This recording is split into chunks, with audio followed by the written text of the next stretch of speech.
ನಮ್ಮ ಒಂದು 17 ವರ್ಷದ ಎಜುಕೇಷನಲ್ಲಿ 10th, ಆಮೇಲೆ PUC, ಆಮೇಲೆ ಒಂದು 3 ವರ್ಷದ ಡಿಗ್ರಿ ಇಲ್ಲ 4 ವರ್ಷದ ಡಿಗ್ರಿ ಇಂಜಿನಿಯರಿಂಗ್ ಇರಲಿ, ಮುಂದೆ ಒಂದು 2 ವರ್ಷ ಪೋಸ್ಟ್ ಗ್ರ್ಯಾಜುಯೇಷನ್ಗೆ ಸಂಪೂರ್ಣವಾದ ಒಂದು 17-18 ವರ್ಷ ನಾವೇನು ಎಜುಕೇಷನಲ್ಲಿ ತೊಡಗುತ್ತೇವೆ.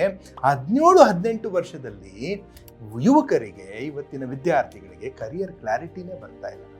ಏನು ಮಾಡಲಿ ಅನ್ನೋದು ಬಹಳ ಜನಕ್ಕೆ ಗೊತ್ತಾಗ್ತಾ ಇಲ್ಲ. ಯಾಕಂದರೆ ನಾವು ಆ ಶಿಕ್ಷಣದ ವ್ಯವಸ್ಥೆಯಲ್ಲಿ ಏನು ಮಾಡಬೇಕಿತ್ತು ಅದನ್ನು ಮಾಡ್ತಾ ಇಲ್ಲ.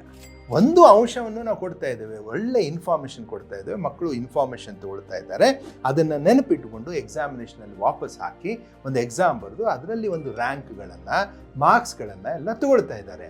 ಬಟ್ ಶಿಕ್ಷಣದ ಮುಖ್ಯ ಉದ್ದೇಶ ಏನು? ಮನುಷ್ಯನ ಸಾಮರ್ಥ್ಯವನ್ನು ಪ್ರಕಟ ಮಾಡುವುದೇ ಶಿಕ್ಷಣದ ಮುಖ್ಯ ಉದ್ದೇಶ. ಸ್ವಾಮಿ ವಿವೇಕಾನಂದರು ಏನು ಹೇಳಿದರು?